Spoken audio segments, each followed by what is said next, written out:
l'homme a toujours migré. Dans un premier temps, il a peuplé les continents. Mais poussé par la nécessité, la cupidité ou par simple curiosité, il a continué. Notre vie découle des vagues de migration passées et c'est leur histoire que je veux retracer. Je veux comprendre comment se sont diffusées la culture, l'élevage, l'agriculture et les savoir-faire. Ces mouvements de population ont engendré des conflits, mais aussi des espoirs et des réussites. Car il n'y a aucun doute, ce sont les migrations qui nous ont façonnés. Tout a commencé il y a 60 000 ans, lorsque notre ancêtre direct, l'Homo sapiens, a quitté l'Afrique pour parcourir le monde.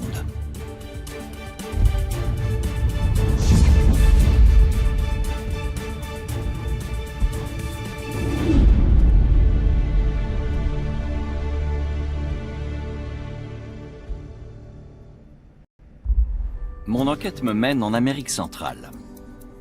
Ici, mieux qu'ailleurs, on peut voir le métissage qui s'est opéré après Christophe Colomb et comment notre monde s'est peu à peu globalisé, et ce, dès le XVIe siècle. Je suis à Mexico. Sous mes pieds se trouvent les ruines de la plus grande cité aztèque et derrière moi, la cathédrale métropolitaine de l'Assomption, la plus vieille d'Amérique. Les Espagnols l'ont bâtie sur la ville qu'ils avaient anéantie. Ces pierres sont celles du temple aztèque. La mégapole a son quartier chinois et il ne date pas d'hier. Les premiers Asiatiques se sont installés ici il y a 500 ans. Les Afro-Mexicains sont les descendants des premiers esclaves africains. Ici, on les appelle les Blaxicans, les Mexicains noirs.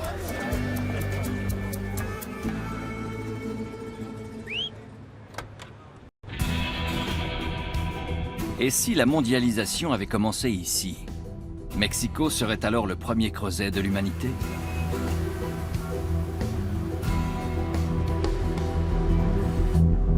Il y a environ 500 ans, des migrants venus d'Amérique, d'Europe, d'Asie et d'Afrique se sont rencontrés ici pour la première fois. Cette ville est un formidable laboratoire pour comprendre comment, après le premier choc culturel, tous ces groupes ont fini par former un seul peuple.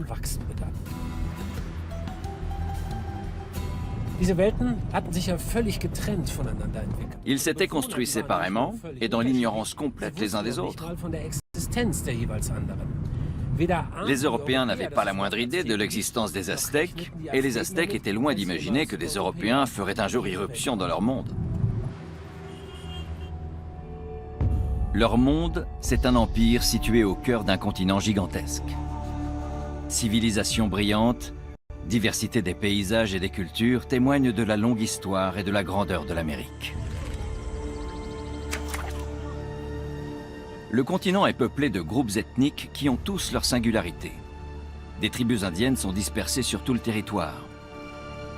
Nomades ou cultivant la terre, elles vivent aussi bien dans les forêts que dans la prairie, sur la côte pacifique ou sur les plages de l'Atlantique.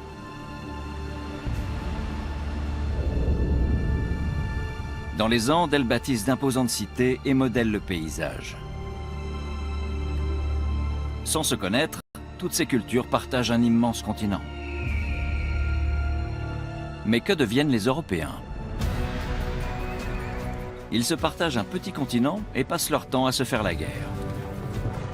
L'Église, les rois et les seigneurs se disputent sans répit d'étroits territoires.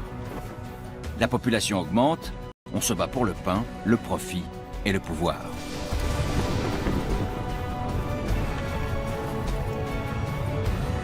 Les sciences et le commerce sont florissants. Ils soufflent comme un vent de renouveau. Tout prédispose les Européens à être les premiers à s'aventurer hors de leurs frontières vers l'inconnu.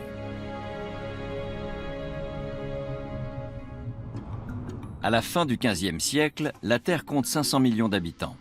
90% d'entre eux vivent dans une vaste région afro-eurasienne, liée par le commerce, les guerres et les migrations. Les 10% restants se répartissent entre l'Australie, l'Océanie, les Andes et l'Amérique centrale. Les Européens cherchent à dominer ces hommes et l'on sait quand tout a commencé. En cherchant un accès maritime aux Indes, Christophe Colomb tombe sur l'Amérique qu'il ne cherchait pas. Après l'explorateur, les conquistadors ne tardent pas.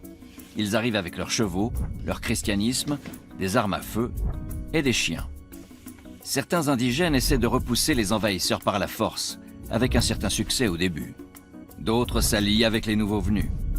Certaines communautés sont brouillées entre elles, une situation dont les Européens profitent. Les conquistadors à la recherche d'or laissent dans leur sillage des terres dévastées et des millions de morts. Les Européens ont des armes à feu. Ils sèment la discorde entre les indigènes et tentent de les convertir. Mais leurs plus précieux auxiliaires dans ce conflit sont microscopiques. Les germes de maladies endémiques de l'Ancien Monde ont fait le voyage eux aussi. Ils sont inconnus dans le Nouveau Monde et ils sont invisibles.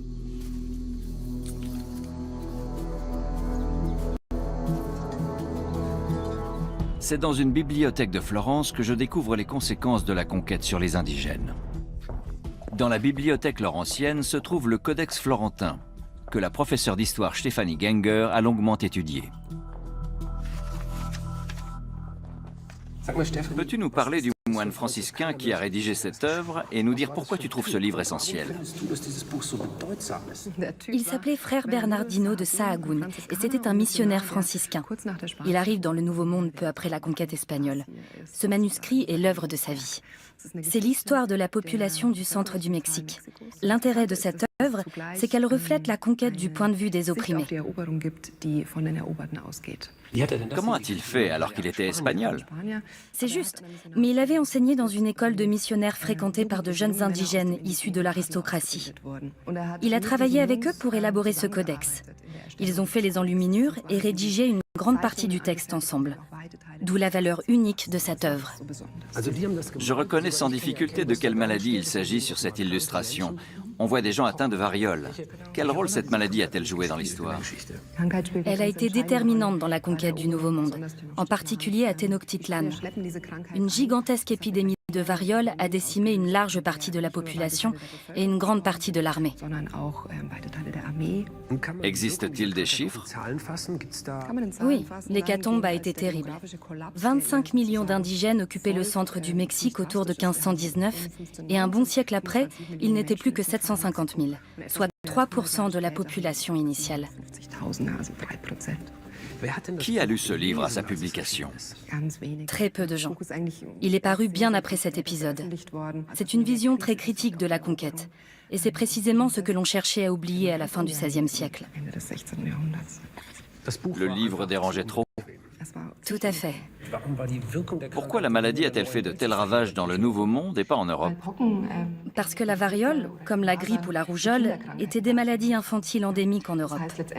Contrairement à la population indigène, les Espagnols étaient immunisés. Les premiers virus arrivent en 1518 et gagnent rapidement tout le continent. Bien souvent, ils précèdent même les conquistadors.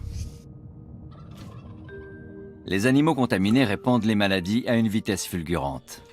Les échanges commerciaux entre les peuples accentuent encore le phénomène. C'est ainsi qu'en Amérique du Sud et du Nord, des millions d'autochtones meurent sans jamais avoir vu un seul Européen. Les vagues épidémiques importées seraient responsables de la disparition de 90% de la population amérindienne. Une poignée d'hommes débarquent au Mexique sur leur caravelle et quelques années plus tard, toute une civilisation est rayée de la carte et ses temples sont rasés.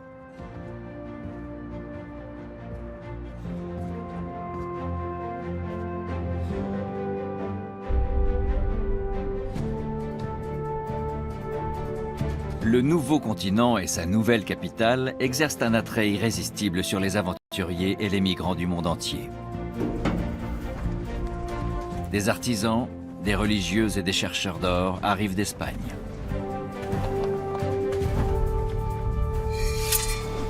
Des samouraïs viennent du Japon avec pour mission de contrôler les mines d'argent et les voies commerciales de leur pays d'accueil. Des navigateurs venus des Philippines et d'Inde débarquent eux aussi au Mexique. Ils seront serviteurs ou marchands. Il est plus rare que des femmes fassent la traversée. Les premières à franchir l'océan sont les épouses et filles des nobles espagnols, promis à une carrière d'administrateur dans la Nouvelle-Espagne. En déambulant dans la capitale mexicaine, entre les étals du marché de la Merced, on prend toute la mesure du métissage qui a eu lieu ici. Ma guide, Alejandra Cortés Guzmán, veut me montrer ce qui est typiquement mexicain, un grand brassage de gènes et de cultures. L'historienne étudie depuis très longtemps cette société multiculturelle.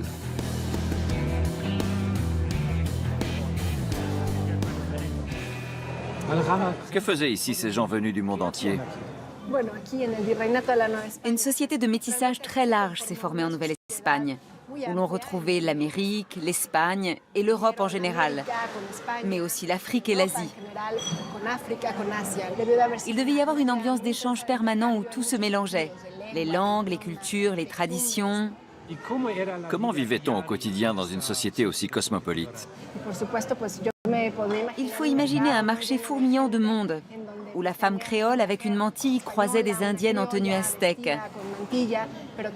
sans oublier les Africains et les Orientaux. Il devait y avoir une mosaïque fascinante de couleurs, de saveurs et de coutumes différentes.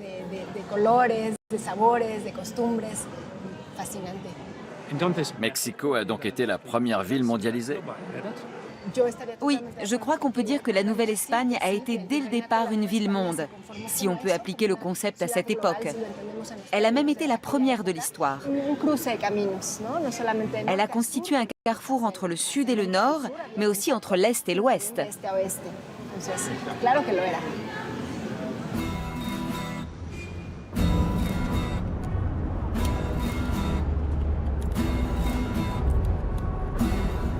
Quand deux mondes se mélangent, ils donnent naissance à une nouvelle culture, unique et singulière, mais tout cela ne va pas sans conflit.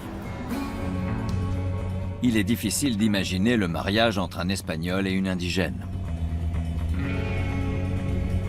Quel choc de culture! Couleur de peau, tradition, langue, religion, préjugés, tout cela a forcément joué un rôle à l'époque. J'en saurai plus en retrouvant Alejandra Cortés Guzmán, cette fois dans un musée, son musée. À quelques encablures de la capitale, elle est en effet conservatrice du petit musée de la ville coloniale de Tepoztlán. Cet ancien cloître abrite une collection très précieuse sur l'histoire de la Nouvelle-Espagne. La population de Mexico s'est donc métissée. Elle s'est effectivement métissée à partir du XVIe siècle. Les conquistadors étaient tous des hommes. Ils ont eu des relations avec les femmes indigènes et au XVIIe siècle, le mariage a été autorisé. Et c'est là l'origine du système de caste. Tu vas mieux comprendre en voyant le tableau que je vais te montrer. Voici une représentation du système de caste. Ce nouveau genre iconographique du XVIIIe siècle illustre le haut degré de métissage de cette société. L'espagnol avec un indigène, l'espagnol avec une africaine. Ça a l'air terriblement compliqué. Oui, à l'image de la société telle qu'elle se présentait alors, avec beaucoup de castes. Cette série de peintures est une illustration de la multitude de métissages avec tous ces sous-groupes. Mais il y a des catégories génériques. L'espagnol avec une indigène et l'espagnol avec une esclave africaine. À partir de là, il y a des combinaisons à l'infini, résumées ici en 16 petits tableaux. Un espagnol et une indienne, ça donne un métis. Un espagnol et une esclave africaine, un mulâtre. Et un chino avec une indienne, c'est un salta atrás. À quoi ressemblait la vie d'un chino, d'un morisque ou d'un albarazado? La caste dont ils étaient issus jouait un très grand rôle, car beaucoup d'aspects de leur vie en découlaient. Le quartier où ils vivaient, l'activité qu'ils exerçaient, mais aussi les amitiés auxquelles ils pouvaient prétendre. La tenue vestimentaire et l'alimentation aussi leur étaient dictées par leur appartenance à une caste. Et ces peintures nous éclairent sur ce sujet. Ce tableau résume la mosaïque sociale dans toute sa complexité. Comment ça se passe aujourd'hui? On est passé à des valeurs d'égalité, des valeurs de droit. Nous vivons aujourd'hui dans l'ouverture, la tolérance et la démocratie. Pour autant, on a hérité du passé et notre société est très stratifiée. La hiérarchie des classes sociales influence la vie politique, sociale et culturelle. Comme partout dans le monde. Tout en haut de la pyramide sociale, les Espagnols de sang pur. Ils n'hésitent pas à entrer en contact avec d'autres castes. Les dames de la haute société sont les premières à se rendre régulièrement dans le quartier chinois de Mexico, car les meilleurs médecins et dentistes sont asiatiques. Leurs confrères espagnols voient cette suprématie d'un mauvais œil, car leurs patients potentiels les délaissent et s'en remettent à l'expertise des Chinois, qui font du zèle en travaillant plus longtemps qu'eux. La brutalité de ce qu'on pourrait qualifier de traitement de choc n'est rien par rapport à ce qu'un médecin espagnol aurait infligé. L'histoire se termine mal pour les médecins chinois. La ville porte plainte contre eux et ils sont bannis du centre de la ville. Mais les Espagnols continuent à les consulter.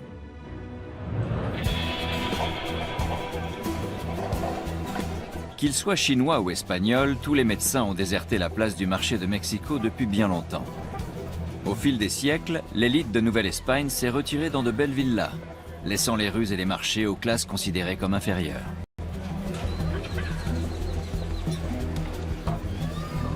Bonjour, c'est combien un éloté? 15 pesos. Avec un petit citron vert et du piment en poudre, s'il vous plaît. Comme les Mexicains aiment à le rappeler, ces ingrédients étaient encore inconnus des Européens il y a peu.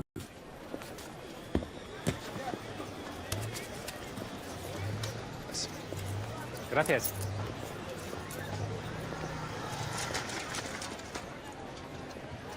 Pas mauvais. Une société multiculturelle comme celle-ci a des avantages et des inconvénients. Elle est enrichissante dans la mesure où elle permet de découvrir des choses qu'on ne connaissait pas, mais elle fait aussi émerger une nouvelle concurrence. Et de ce point de vue, rien n'a changé. Les religions n'échappent pas à cette rivalité. Les conquistadors sont accompagnés de nombreux missionnaires qui convertissent les indigènes au christianisme. Par la force le plus souvent. Aujourd'hui, les Mexicains sont en grande majorité catholiques et ils célèbrent les fêtes de cette religion avec une ferveur inégalée. Le jour des morts est une fête importante au Mexique.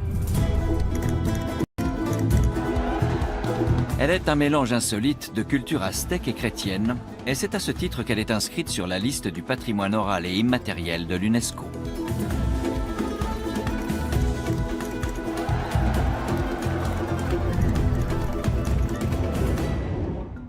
C'est ainsi que l'Amérique s'imprègne de la culture des migrants européens. Le Sud est essentiellement marqué par les Espagnols qui sont catholiques et parlent le castillan. Le Nord est avant tout le fief des Anglais et des Français. Et c'est le mode de vie des protestants anglais qui s'y impose. Des millions de lettres d'Amérique arrivent en Europe au cours des siècles suivants. Les uns exhortent leurs femmes à les rejoindre, d'autres sont en quête de main-d'œuvre qualifiée. Quand le flux migratoire est enclenché, rien ne peut l'arrêter.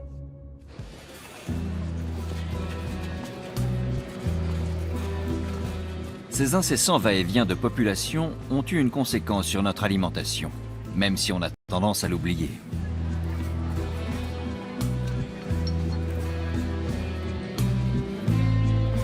La tomate et la pomme de terre nous viennent d'Amérique, je ne vous apprends rien. Ce que l'on sait moins, c'est que le haricot aussi vient du Nouveau Monde, ainsi que le chocolat, le piment et toutes les variétés de poivrons. Sans compter les ingrédients que je ne connais pas encore.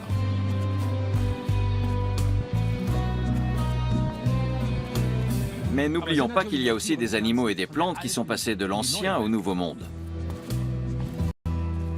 Je retourne à Florence pour en savoir davantage à ce sujet.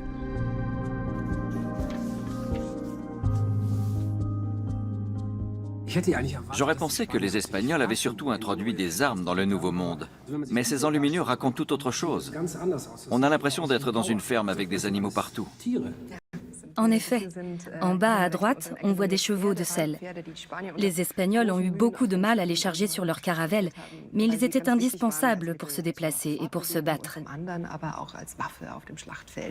Regardez tout en bas dans le coin. Un cochon. Voilà. Les cochons étaient évidemment moins utiles pour se déplacer et pour guerroyer, mais c'était du ravitaillement sur pattes.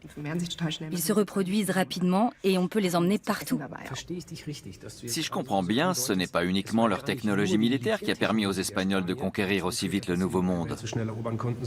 Ces animaux aussi ont joué un rôle déterminant. Oui. Au cours des dernières décennies, on a revu et réécrit l'histoire de la conquête en y associant davantage la nature, l'environnement et les processus biologiques. On peut d'ailleurs se demander si les Espagnols auraient réussi à conquérir le Nouveau Monde sans le soutien de cette armada d'organismes vivants. Les chevaux, le virus de la variole et même quelque chose d'aussi prosaïque qu'un cochon. Y serait-il parvenu? Probablement pas.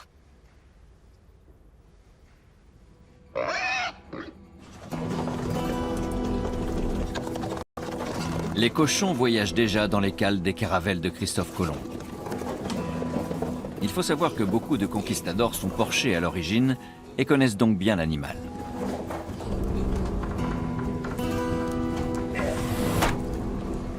Les cochons sont résistants et ils supportent très bien la traversée de l'Atlantique. Mais une fois dans le Nouveau Monde, ils deviennent rapidement un véritable fléau.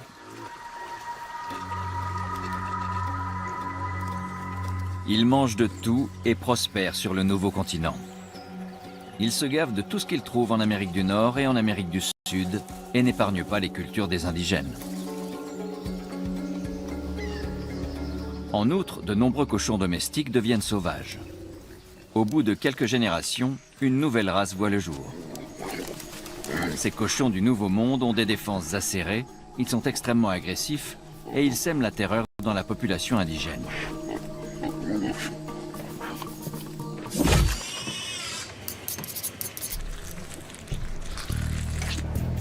La conquête a été une grande boucherie, au sens premier du terme.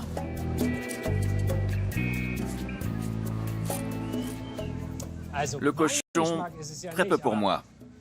Mais il faut reconnaître que l'animal a conquis le continent à une allure fulgurante et qu'il figure toujours au menu dans cette région du monde. Les échanges d'animaux restent à sens unique. Si le cochon d'Inde voyage jusqu'en Europe, c'est pour être installé dans des chambres d'enfants. Seule la dinde atterrit dans les assiettes européennes. Les animaux importés dans le Nouveau Monde sont nettement plus performants. Moutons et chèvres se mêlent aux lamas indigènes.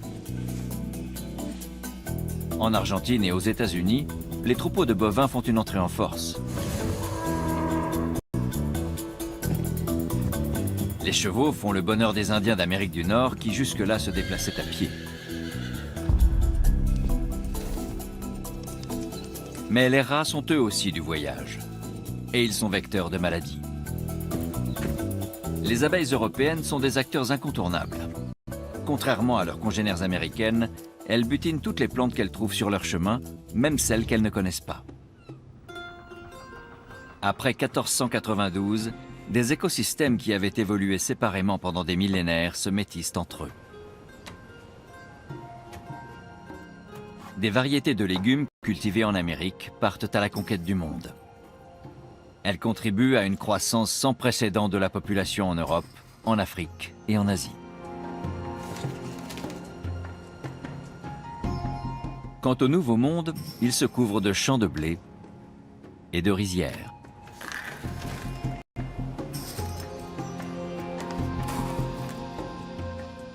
Les variétés de fruits et légumes importés d'Europe s'acclimatent bien, ainsi que les herbes aromatiques.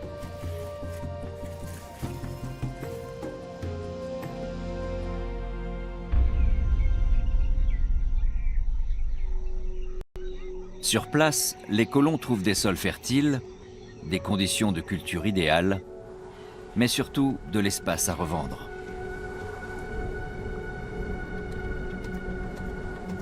Au Mexique, au Brésil et dans les Caraïbes, Il se lance dans la culture intensive. De la canne à sucre, du tabac et du coton.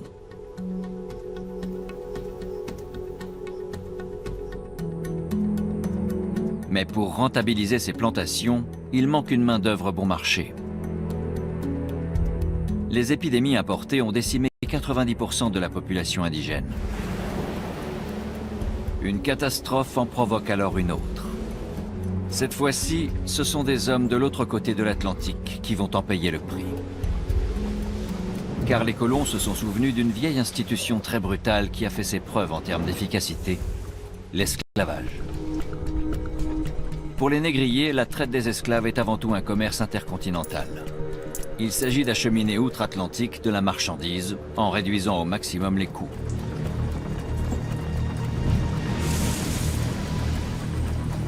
Pour les êtres humains réduits à une monnaie d'échange, cette destinée est une tragédie sans fin.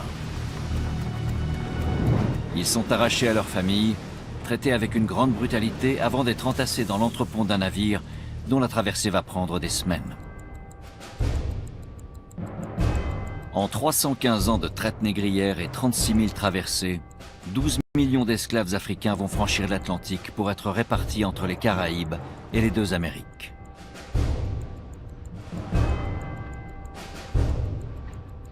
Ce chiffre de 12 millions a été établi à partir de la compilation d'archives et de listes de passagers retrouvés dans le monde entier. Mais il est sans doute bien plus important.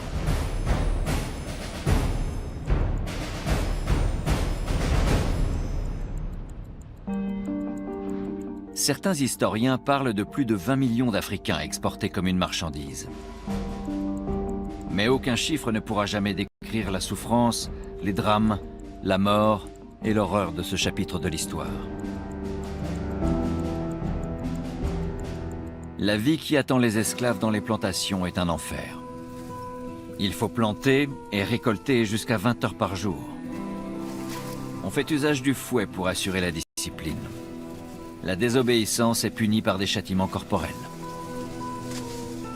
Ces hommes sont tous déracinés et ils ne peuvent former une communauté soudée car ils viennent de différentes régions d'Afrique. Je veux en savoir plus sur les régions d'origine de ces hommes.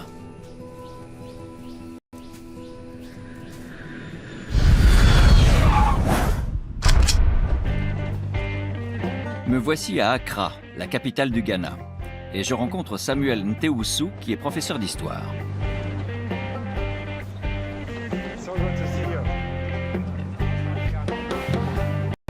Samuel Ntewusu a prévu de m'emmener sur la côte, au sud du pays, là où les esclaves ont été embarqués sur les vaisseaux. Pourquoi est-on venu enlever des millions de gens en Afrique? L'Afrique représentait un grand réservoir d'hommes dynamiques, très robustes physiquement. Une main-d'œuvre idéale donc. À cela s'ajoute le fait qu'il n'y avait pas de sentiment d'appartenance à un peuple. Ils n'étaient redevables qu'à des chefs locaux qui se faisaient la guerre entre eux. Quand une tribu était conquise, de deux choses l'une. Soit elle était intégrée à la famille, soit elle était vendue comme esclave. Ça veut dire que l'esclavage existait déjà avant l'arrivée des Européens?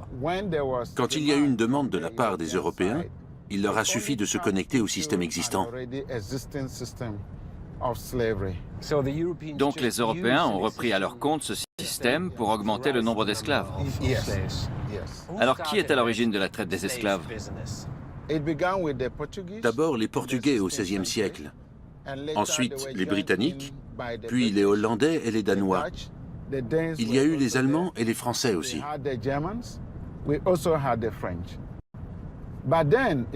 Mais si on doit faire un classement pour ce qui est de la quantité, ce sont les Britanniques, les Portugais et les Français qui ont déporté le plus d'esclaves.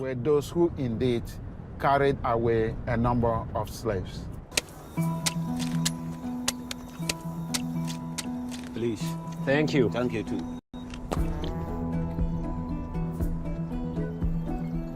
It's very fine. Very sweet. Very good.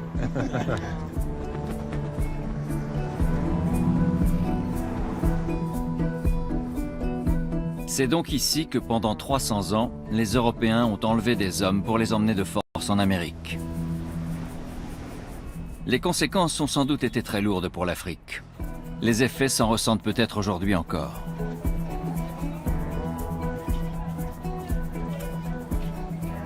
Quel a été l'impact de la traite sur les sociétés africaines? La population a diminué pour deux raisons. Tout d'abord, un grand nombre d'Africains ont été déportés. Ensuite, ce sont les personnes les plus robustes et les plus dynamiques, celles qui étaient en âge de se reproduire, celles qui travaillaient ici dans les champs et dans les mines, qui ont été déportées. Et puis le risque d'être capturé a provoqué une grande insécurité sur le continent. Tous les processus de production ont été réduits au strict minimum. De quelle région d'Afrique était originaire la majorité des esclaves? Principalement du littoral de l'Afrique occidentale, du Ghana en particulier. Mais il ne faut pas oublier que la traite des esclaves avait une tradition bien ancrée en Afrique de l'Est. Elle était essentiellement le fait du monde arabe.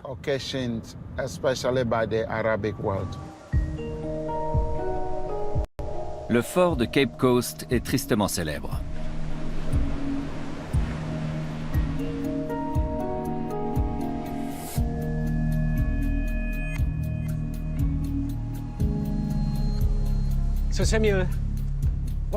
Quelle est l'histoire de ce fort? Dans ce fort, des millions d'Africains sont passés par là avant d'être déportés en Amérique. Des millions? Oui, des millions.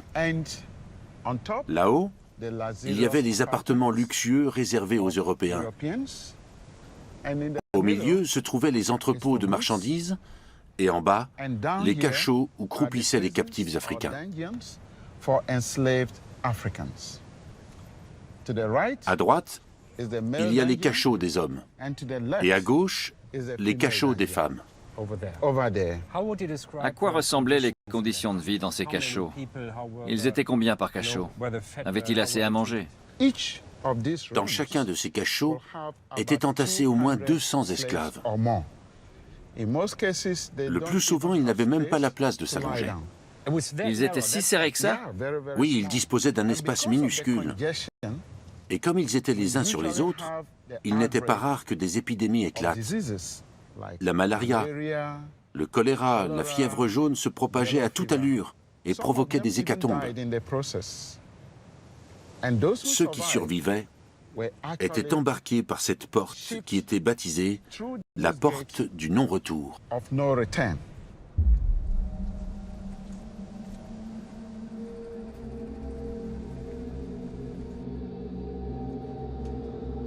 Les cachots des esclaves sont une vraie fournaise. Comment les occupants faisaient-ils pour supporter ça?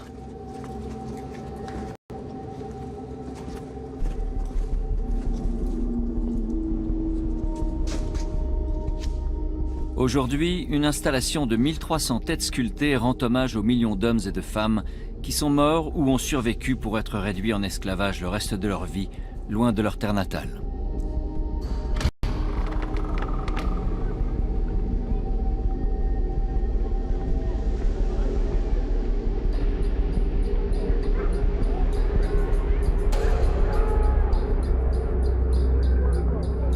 L'impact de cette déportation massive sur le continent africain continue à faire débat.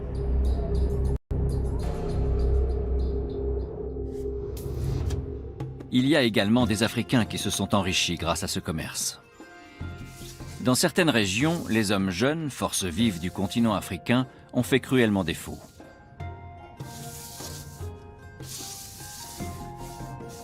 Dans ces communautés saignées à blanc où il ne reste que des vieillards, des femmes et des enfants, il n'y a plus ni chasseurs ni guerriers pour les défendre.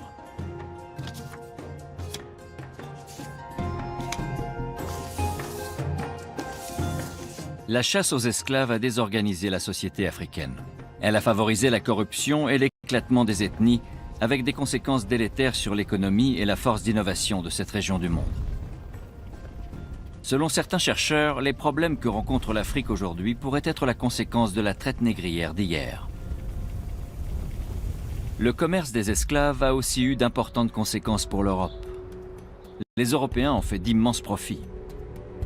Dans les villes portuaires, le commerce triangulaire permet aux marchands français et anglais d'échanger des esclaves contre des denrées coloniales.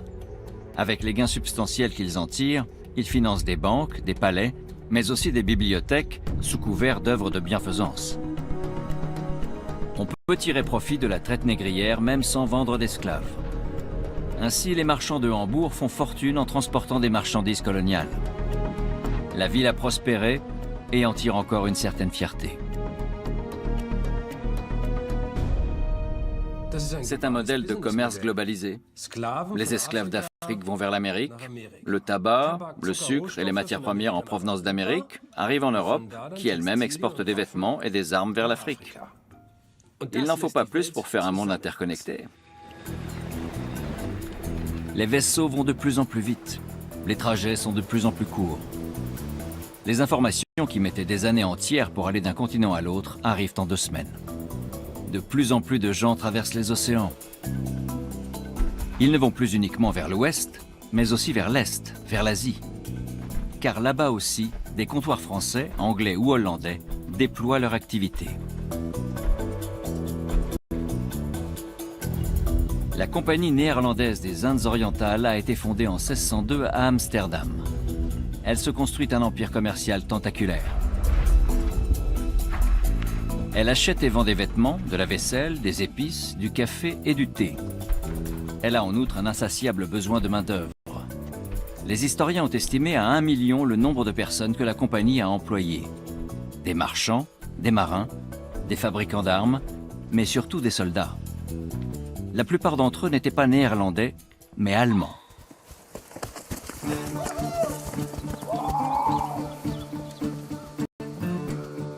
L'entreprise attire des centaines de milliers de jeunes Allemands en recherche d'exotisme. De plus, les salaires promis sont très alléchants pour des jeunes gens désargentés et en mal d'aventure. Ils sont sur les routes pendant des mois et vivent au jour le jour. Parfois, même un rat est un festin. Il y a de nombreux fuyards parmi eux. Ils veulent échapper à l'armée, la guerre, leurs dettes, la peste. Ou à leurs responsabilités quand ils ont engrossé une fille. À Amsterdam, ils espèrent trouver un travail bien payé.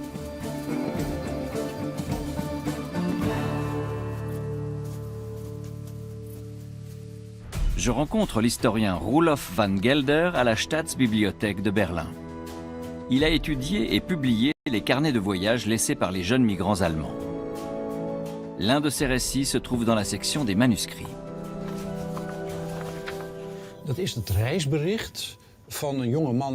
Il s'agit des carnets de voyage d'un jeune homme du nom de Johann Gottfried Prehler, originaire de Saxe. Au XVIIIe siècle, il a traversé toute l'Europe à pied jusqu'à Amsterdam. Il voulait se faire engager par la Compagnie des Indes orientales. Il pensait probablement qu'il pourrait s'enrichir en Asie, et nombreux étaient les jeunes Allemands à penser comme lui. Ils ont été des dizaines de milliers à quitter l'Allemagne dans l'espoir d'une vie meilleure en Asie.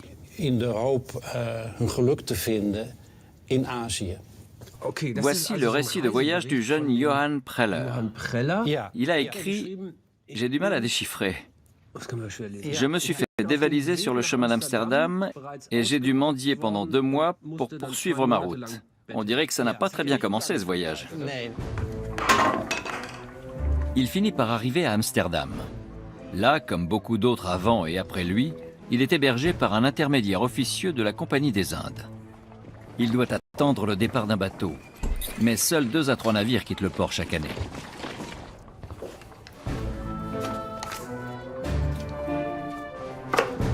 En contrepartie du gîte et du couvert, les jeunes Allemands doivent signer des reconnaissances de dettes qui les mettront souvent en situation de dépendance financière leur vie durant.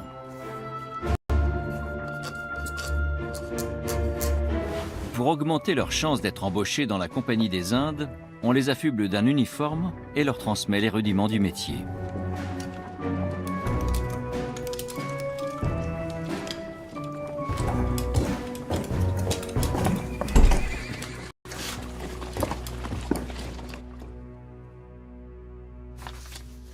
Qu'est devenu notre Johan Preller?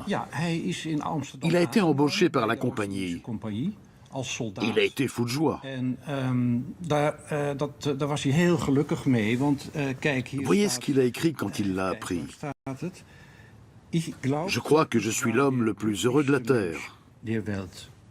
Ce n'était pas rien, cette Compagnie des Indes. En 2 siècles, elle a transporté 1 million d'hommes vers l'Asie. 1 million?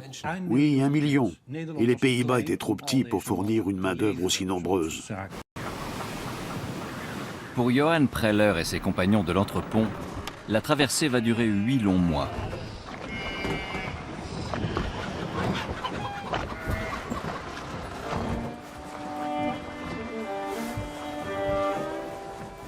La plupart des recrues ont le mal de mer. Il règne une forte odeur d'urine.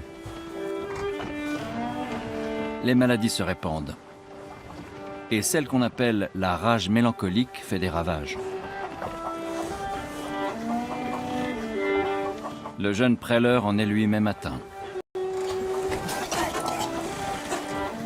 Plus tard, il écrira « C'est le rêve de belles plages, de diamants et de femmes qui m'a fait tenir ».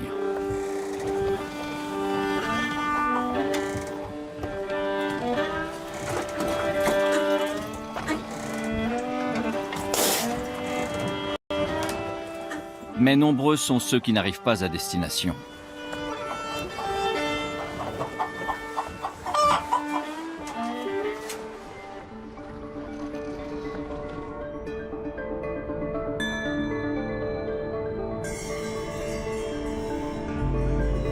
Les survivants débarquent à Jakarta, l'actuelle capitale de l'Indonésie.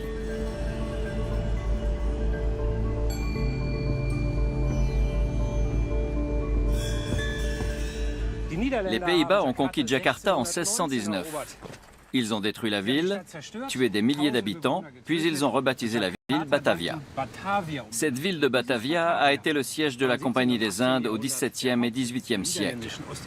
Il ne reste que peu de vestiges de cette époque, tout juste quelques bâtiments. Bonjour, vous pouvez me conduire dans la vieille ville ?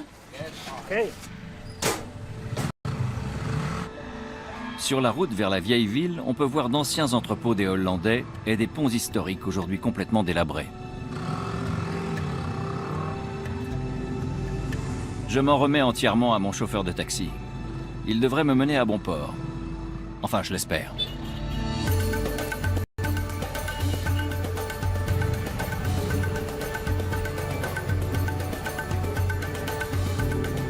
Avec 10 millions d'habitants, Jakarta est la plus grande ville d'Asie du Sud-Est.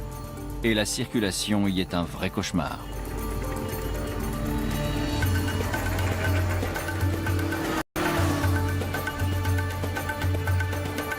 La population s'est-elle métissée? Je reconnais le musée national bâti au XVIIIe siècle par les Hollandais.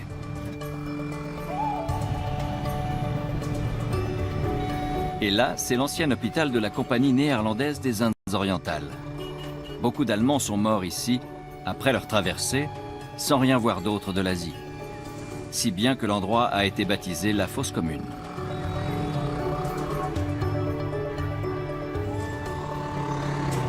Thank you very much. Take care. See you later. Et là, c'est la vieille ville, le fief des Hollandais. Aujourd'hui, c'est un lieu de promenade apprécié des Indonésiens. À vélo, surtout.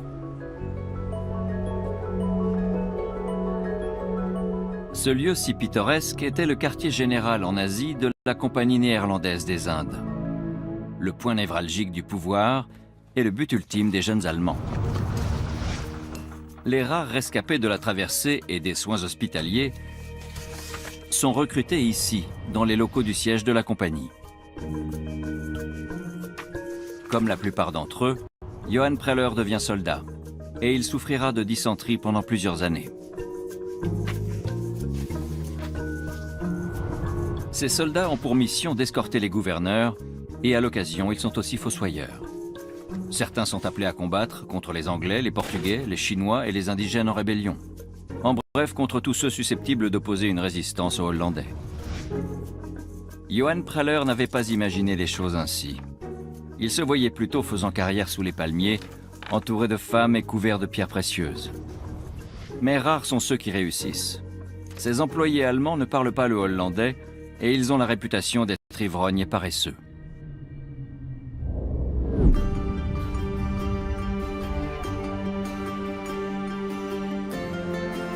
Ils ne sont pas autorisés à se marier, mais beaucoup vivent en concubinage avec des femmes autochtones. Les bordels sont très fréquentés. Les Européens font des enfants, ainsi qu'en témoignent les écrits des contemporains. Johan Preller évoque des collègues qui dépensent toute leur paye dans les maisons closes. Pour les descendants d'enfants nés d'un oppresseur européen et d'une mère indonésienne, leurs origines sont une tare.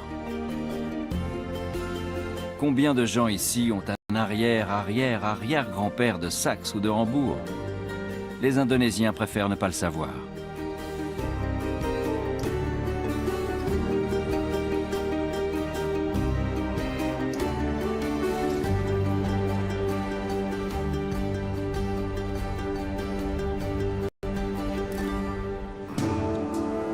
Johan Preller sombre dans l'alcool et trouve consolation dans la Bible.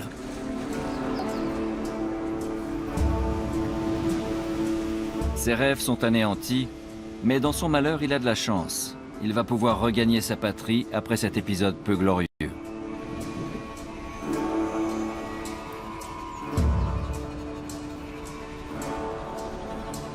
Il est de retour en Saxe au bout de 8 ans.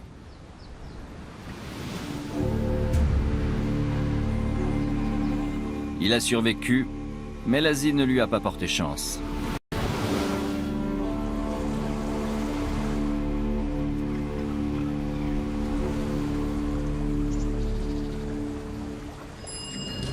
D'autres ont eu plus de succès.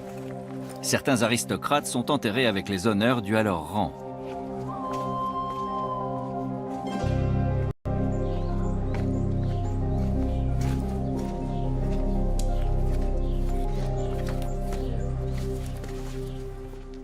S'y son Excellence Gustav Wilhelm Baron van Imhoff. Van. C'est ainsi que les Néerlandais le surnommaient. Et il était le gouverneur général de la Compagnie néerlandaise des Indes orientales. Le plus intéressant à mon sens, c'est qu'il soit né à Leer, une ville de Frise orientale, en Allemagne. C'était un oblio allemand. Et quand il est arrivé, il venait d'avoir 20 ans. À 35 ans, il était déjà gouverneur général. Une carrière fulgurante. En tant que gouverneur, il a élargi les droits commerciaux des Chinois, il a réformé la police et l'armée, et surtout, il a largement étendu le territoire de la compagnie. C'était un homme très entreprenant. Les hauts dignitaires comme lui avaient droit à une pierre tombale. En revanche, on a très peu de traces des pauvres hères qui travaillaient ici. Ceux-là ont fini dans des tombes anonymes. La Compagnie néerlandaise des Indes fait faillite en 1799. L'État néerlandais prend alors en main la destinée du pays qui devient une colonie à part entière. Il en est resté des bribes d'infrastructures et un système de culture forcée. Les champs de canne à sucre et de café qu'ils ont laissés recouvrent encore de nombreuses îles indonésiennes. Le réseau de chemin de fer aussi est un vestige des Hollandais. Le pays ne devient indépendant qu'après la Seconde Guerre mondiale, après de longs siècles d'une domination brutale.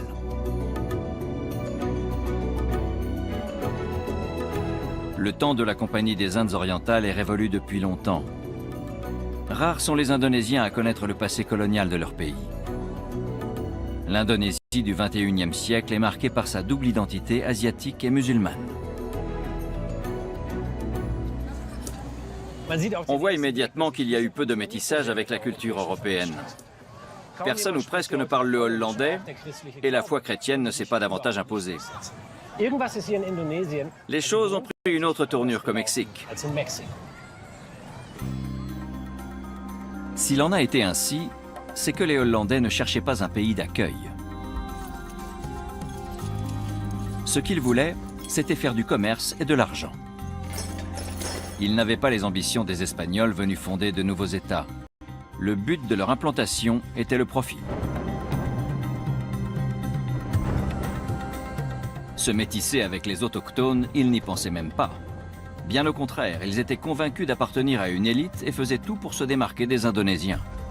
Ils étaient des migrants temporaires.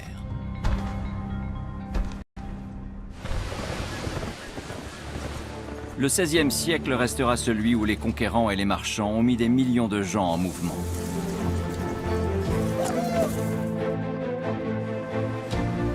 Toutes sortes de marchandises, d'espèces de plantes et d'animaux font le tour du monde. C'est une époque où les écosystèmes se mélangent. De nouveaux empires surgissent quand des sociétés plus anciennes périclitent. Les jalons de notre monde globalisé sont posés. On voyage à l'autre bout de la Terre et on commerce à l'échelle planétaire.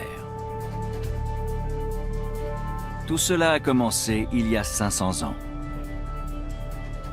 Du XVIe au XIXe siècle, les destins des hommes se sont entremêlés et nous vivons depuis dans un monde complètement interconnecté.